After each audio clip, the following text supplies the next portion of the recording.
नमस्कार दोस्तों, स्वागत है आपका की न्यूज 24/7 में। तो चलिए देखते हैं आज की headlines. Pawar back to drawing board after losing NCP to Ajit, braces for toughest battle at 83. At 83, Sharad Pawar is facing a new challenge in his political career, spanning over 6 decades to rebuild his party again.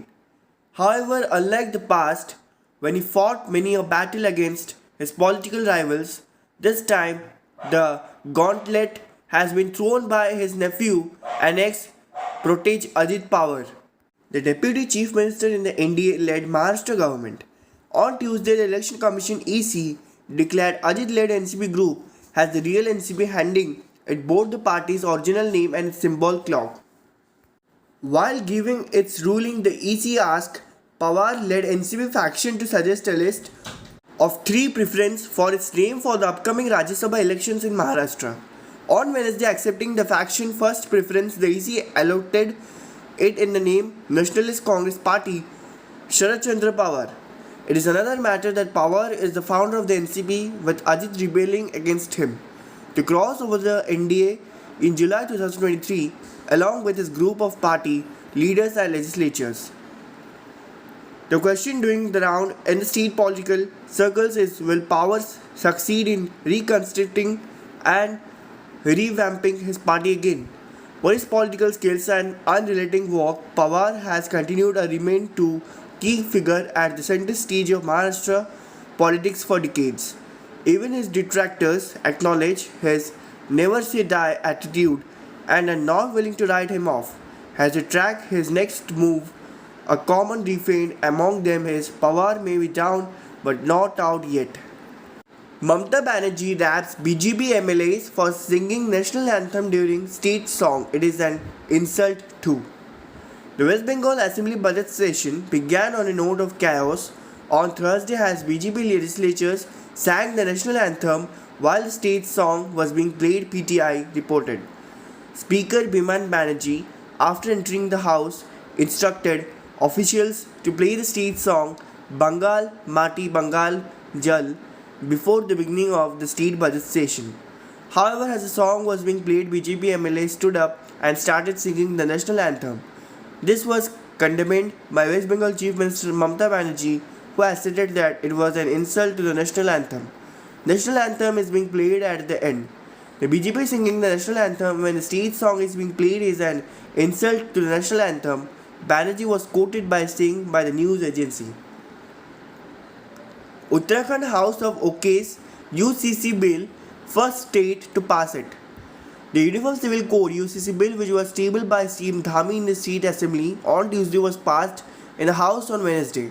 After approval from the government and president, it would be intact as law, making Uttarakhand the first state after independence to implement UCC.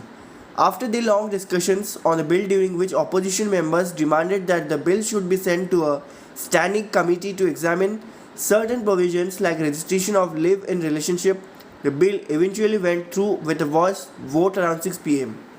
The bill has been scheduled and 392 sections focusing on 4 key areas: marriage, divorce, inheritance, and live-in relationship.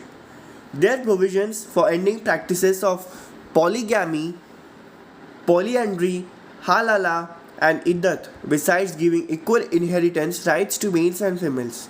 There are stringent provisions for registration for live-in relationship. Failure to do so can invite jail term up to 6 months and a fine up to ₹25,000. Pakistan election 2024 live updates. Counting of votes underway in Pakistan. CEC polling 100% peaceful. Pakistan election 2024 live updates.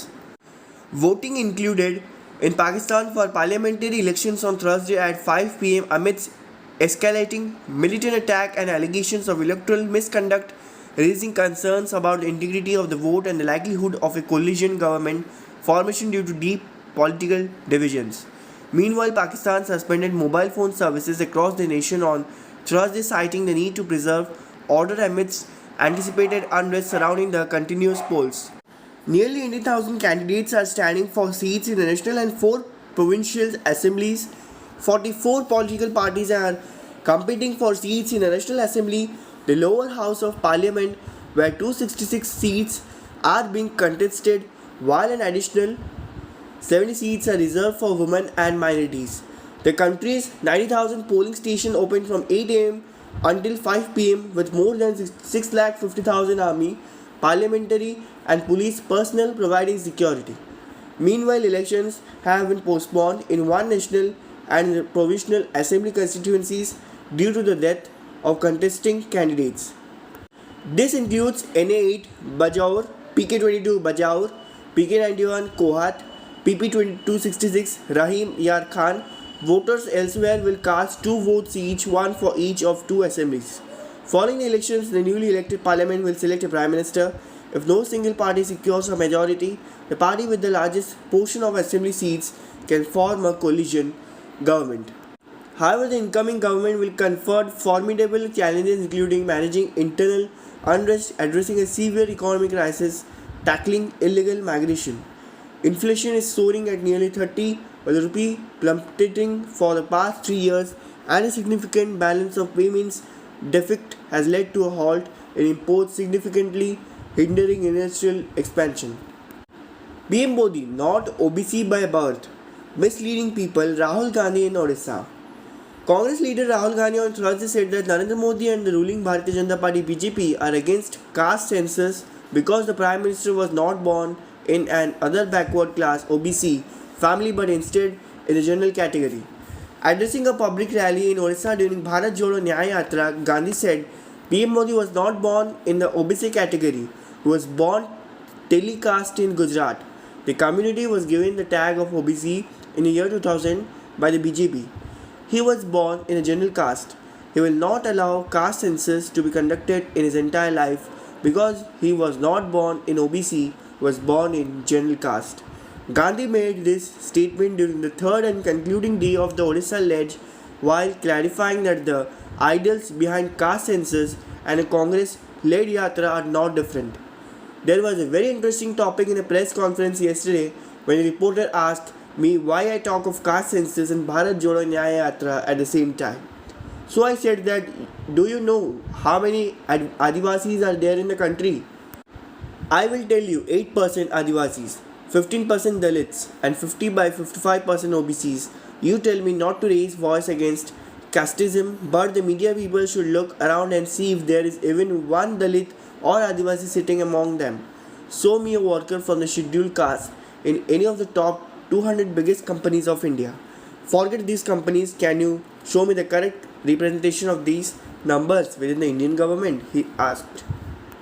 Night temperature to drop by 2 to 3 degrees Celsius across Odisha during next 2 days. The night temperature is likely to drop by 2 to 3 degrees Celsius during next 2 days and then gradually rise by 3 to 4 degrees Celsius at many places in Odisha, the Indian Meteorological Department informed on Thursday.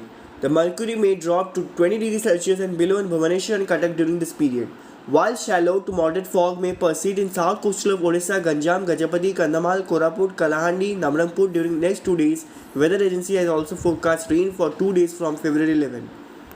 Notably, Cuttack and Nayagarh had witnessed dense fog this morning. Koraput was the coldest at 11 degrees Celsius and only place in the state to record below normal temperature. Bhubaneswar and Cuttack recorded 20.9 and 20.5 degrees Celsius respectively. ऐसी और news को जानने के लिए जुड़े रहिए के news 24/7 के साथ.